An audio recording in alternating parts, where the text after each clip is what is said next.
Bonjour, bonsoir. Bienvenue sur la chaîne de l'immigration et de l'entrepreneuriat. Aujourd'hui, nous sommes en compagnie de Yvan Tondi. Comment vas-tu, Yvan? Un peu fatigué, je pense que ça se voit. Ça se voit, ça se voit. Ça va super. Mais merci déjà d'avoir accepté.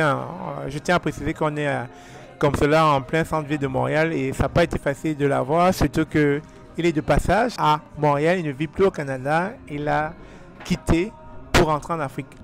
Et ça, c'est vraiment à féliciter. Alors aujourd'hui, j'ai envie de partager avec Yvan plusieurs questions, à savoir qu'est-ce qui a pu le motiver à quitter le Canada, que d'ailleurs certains considèrent comme une terre d'opportunité, mais lui, bizarrement, il a décidé de quitter et de rentrer investir en Afrique. Alors, sans plus tarder, on va rentrer dans le vif du sujet. Et donc, ma première question, c'est de savoir quelles sont les raisons principales qui t'ont poussé à investir au Cameroun. Les opportunités. Ouais, c'est vrai. Déjà, dans ta présentation, tu as dit que j'avais quitté le Canada. Oui. Je veux juste essayer de, on va dire, remettre un peu en contexte là. Tout à fait. Il n'y a pas des raisons qui m'ont poussé à quitter le Canada. Oh, ok. Il y a des raisons qui m'ont poussé à rentrer au Cameroun. Ok. Pour saisir des opportunités. Ok. Et vu que le Cameroun, c'est pas le Canada, j'ai dû quitter le Canada pour arriver au Cameroun. Wow. Tu vois? Parce que dire que des raisons m'ont poussé à quitter le Canada, c'est comme s'il y avait quelque chose de malsain ici qui t'a fait fuir. Non, Ouais. il y a des opportunités aussi ici. J'aurais pu les saisir, j'aurais pu rester au Canada et faire de l'argent, puisqu'on parle d'argent ici. Ouais, c'est sûr que tu as été propriétaire ici d'un restaurant. Hein? Oui, j'ai été, mais ça a fermé, ça m'a plus rendu endetté qu'autre chose là. Ok, mais c'est bien de le préciser quand même. Oui, mais ce que je veux dire, c'est qu'ici il y a du business, il y a des gens qui font du business. Okay. J'ai des partenaires d'affaires ici qui font des business là. Donc c'est très bien. Maintenant, moi, pour des raisons personnelles, j'ai préféré saisir des opportunités plutôt au Cameroun. Excellent. Alors déjà, en entrée de jeu, on a oublié de demander à Yvan de se présenter. Il est quand même notable et important qu'il se présente afin que vous sachiez qui il est vraiment. Qui est Yvan Tondi?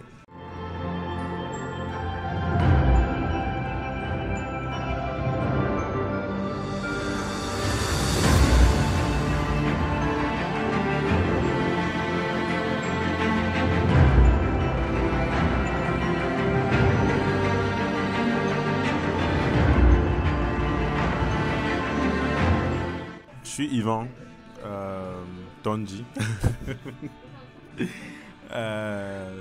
PhD et entrepreneur. Si c'est pas indiscret, tu as quel âge? Parce que tu as 31 ans. Oh, un docteur à 31 ans. Bon, c'était dans quel il y en a qui l'ont fait à 27 ans, 26 ans. Donc, dans le domaine de l'aéronautique. En plus. Slash intelligence artificielle. Dans le fond, j'ai développé des modèles d'intelligence artificielle pour l'aérodynamique des avions. Je pense que tu devrais souvent passer sur la chaîne parce que ça c'est inspirant. Il y a des jeunes qui aimeraient avoir des modèles comme ça, comme toi, qui arrivent au niveau de PhD. Il y en a pas ils sont pas nombreux. Hein. Ouais, mais parce qu'ils ne veulent peut-être pas. Donc, je pense qu'il n'y a rien de compliqué dedans. Comme ça, Yvan a fini son PhD ici, dans le domaine de l'aéronautique. Et puis, il a trouvé les opportunités au Cameroun. Il allait investir au Cameroun. Et c'est dans quel secteur et pourquoi? Dans le secteur de la grande distribution. Ok. Mais comme il m'a appelé les supermarchés. Ok. Un peu comme IGA ici et Maxi. Un peu comme IGA, comme Métro, comme Super C. Ah bon, donc tu es allé au Cameroun ouvrir un IGA quasiment. Waouh. Ouais. Félicitations. Merci. Okay. Pourquoi? Parce que je pense que l'Afrique, en Afrique en ce moment, c'est le moment d'entrer dans l'industrie. Comme je le dis toujours, quand tu arrives dans un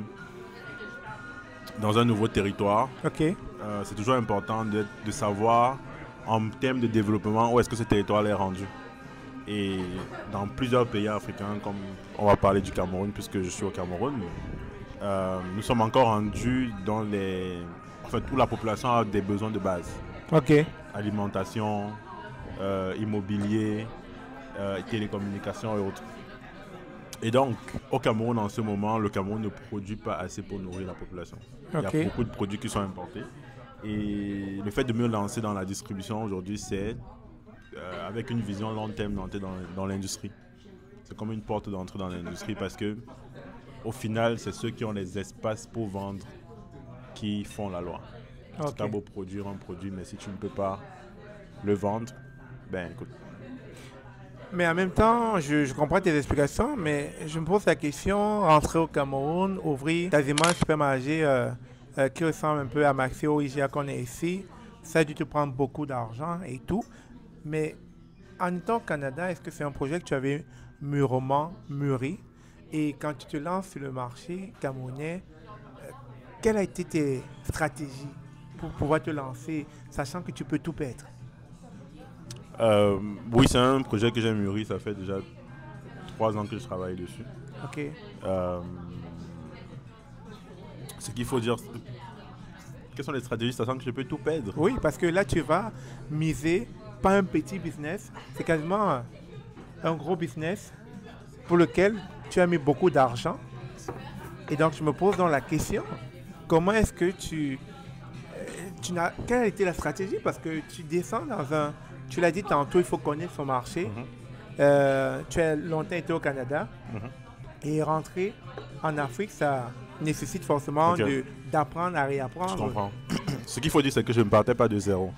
Ah, ok. Je pars d'un petit, on va dire un commerce familial qui existait déjà, qui est la première enseigne de justement Oumbe, qui est située au Carrefour Régie, et qui est beaucoup plus petite que celle qu'on a ouverte aujourd'hui. Et donc dans cette enseigne-là, même si elle est beaucoup plus réduite, ça a déjà une expérience du terrain. C'est-à-dire, on a des employés qui travaillent déjà, qui connaissent quand même la grande distribution. Et même si on a envie d'aller à un autre scale aujourd'hui, on a déjà cette expérience, donc on ne part pas de zéro. Même si bien sûr il faut toujours travailler pour l'améliorer parce que les risques sont beaucoup plus importants aujourd'hui. Tout à fait. Ça, c'est la première chose. La deuxième chose, c'est que je n'ai juste pas quitté le Canada pour rentrer au Cameroun en un jour. Comme je dis, ça fait 3 ans que je travaille. J'ai pris du temps pour faire beaucoup d'allers-retours. Et je pense que ces allers-retours m'ont permis de vraiment comprendre en fait, le marché local et aussi d'apprendre beaucoup de ce qu'ils faisaient déjà. D'apprendre beaucoup de ce qu'ils faisaient déjà, même si je peux apporter ma part de contribution dans ça. Tout à fait. Mais là, tu dis que tu as repris un business familial existant. Donc, tu as fait du repreneuriat. Tu as juste dopé ce qui existait déjà. Tu l'as amélioré. Mais quelque part, oui, ça amoindrit le risque. Il n'y avait pas un gros risque en partant. Non, mais le risque reste quand même gros parce que tu as quand même des fonds que tu réinvestis, que tu rajoutes. Parce que tu quittes d'un point à un second point, mais ton second point peut ne pas marcher pareil et tu auras perdu de l'argent. Mais tu pars quand même avec une connaissance terrain qui est non négligeable. C'est-à-dire, moi, je n'avais pas de l'expérience de la grande distribution. Donc, partir d'une équipe qui a déjà de l'expérience, ça apporte beaucoup. Parce que même si tu as les fonds et tu n'as pas d'expérience, ça ne marche pas. Tu t'en sors pas. Alors, ceci m'amène à la prochaine question qui est le financement et la planification financière. As-tu défini un budget clair pour ton projet? Est-ce que tu avais déjà un budget dans la tête ou bien tu as appris sur le terrain, ok, ça me prend tel montant on avait fait des prévisions et par la suite on a réajusté. Normal, comme dans n'importe quel business. Donc ça veut dire que ça te demande quand même d'avoir une bonne compréhension de l'entreprise de manière générale, plan d'affaires.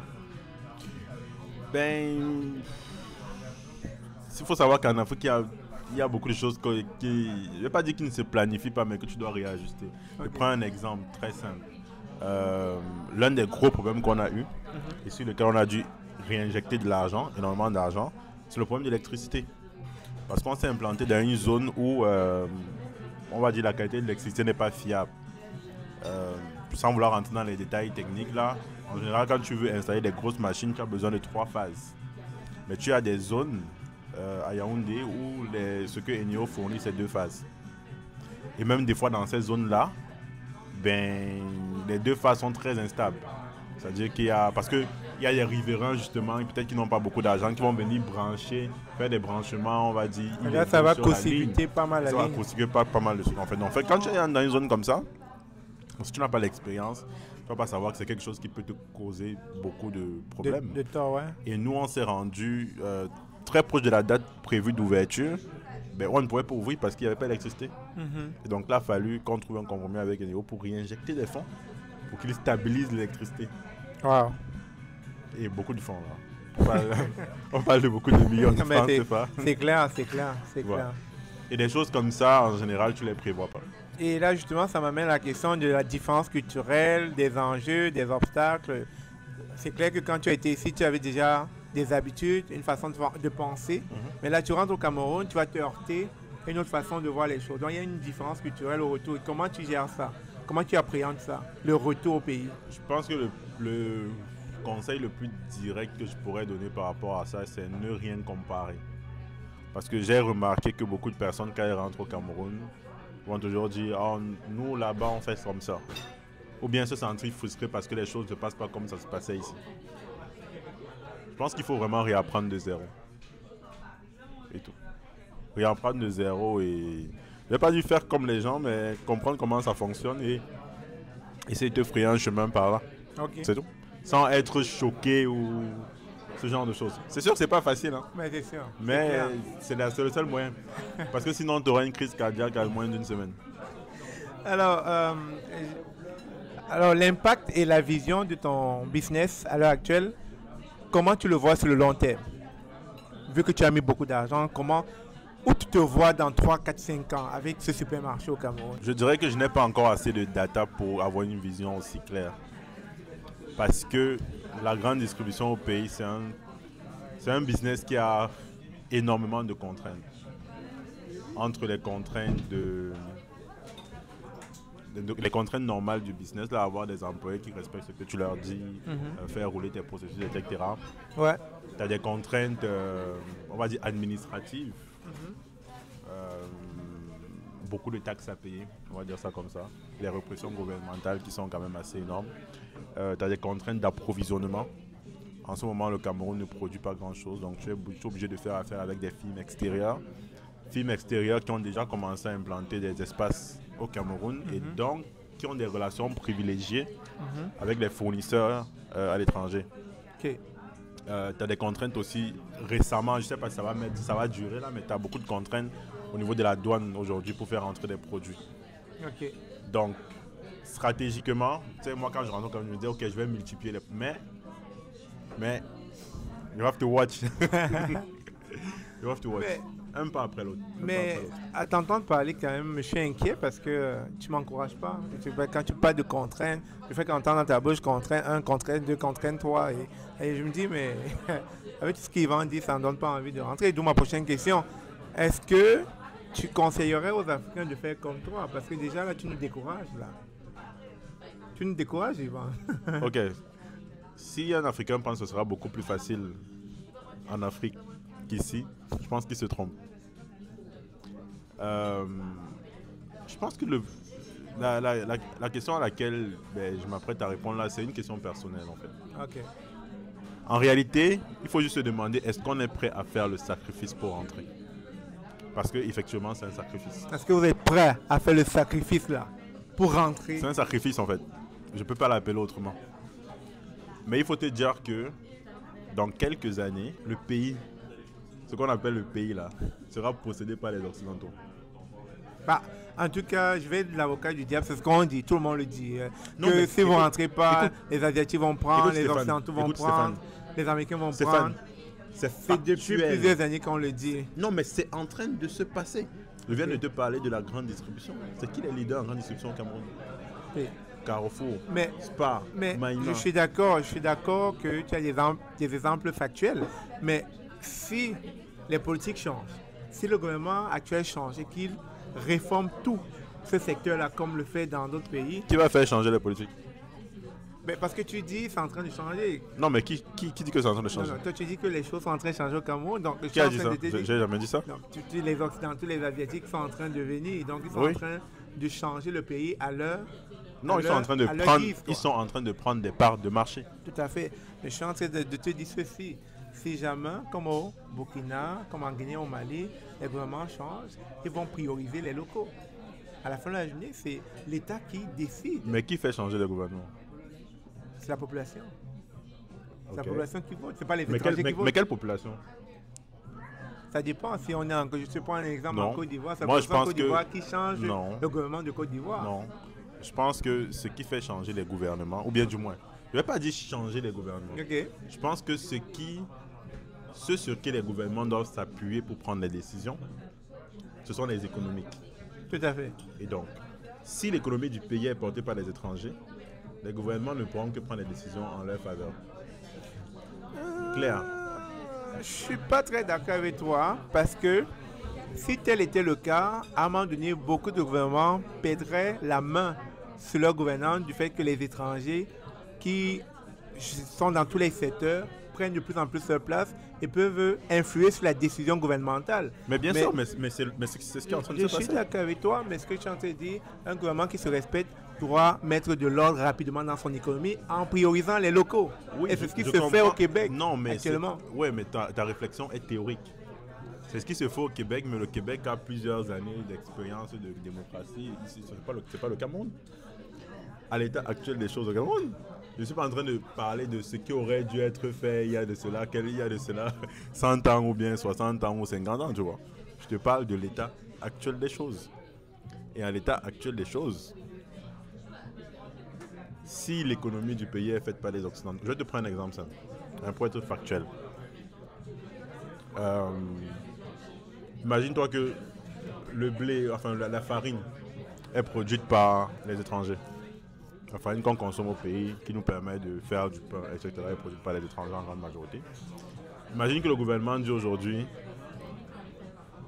je ne veux plus faire la farine. Je vais bloquer l'importation de farine. Je veux qu'on fasse le manioc, pain de manioc. Ok?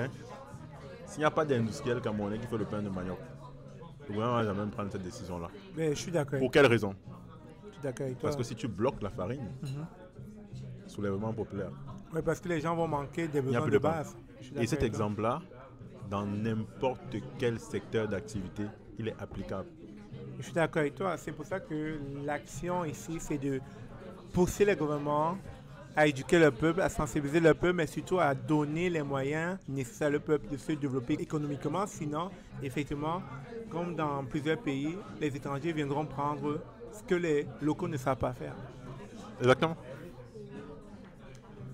En tout cas, Yvan, merci encore de m'avoir accordé ce petit temps avant ton retour au Cameroun.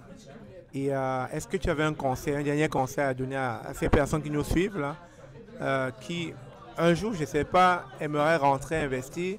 Qu'est-ce que tu leur dirais? Je sais pas.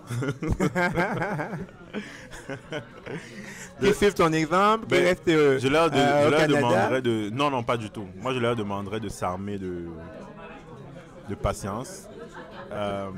Franchement, l'Afrique, particulièrement le Cameroun, c'est une terre d'opportunités. Il y a énormément d'opportunités. Comme le Canada d'ailleurs. Ouais, en même temps. Le Canada qui va bientôt se faire acheter par les États-Unis. Bref, c'est une terre d'opportunités. Il y a énormément d'opportunités à prendre. Il faut juste être curieux, être persévérant, être patient et les choses vont se faire de nous. Excellent. Et l'avantage, c'est que tu es chez toi et il fait chaud. Autant d'avantages, autant de raisons que Yvan nous donne là. Merci encore Yvan. Et j'espère que beaucoup l'ont compris le message. À un moment donné, vous n'aurez pas d'autre choix que d'entrer dans votre pays et investir. Parce que sans vous, le pays risquera d'être aux mains des étrangers. Sur ce, merci encore d'avoir suivi cette vidéo comme d'habitude. Nous, on va devoir passer à table, on a très faim. On se dit à très bientôt comme d'habitude, je vous aime. Ciao.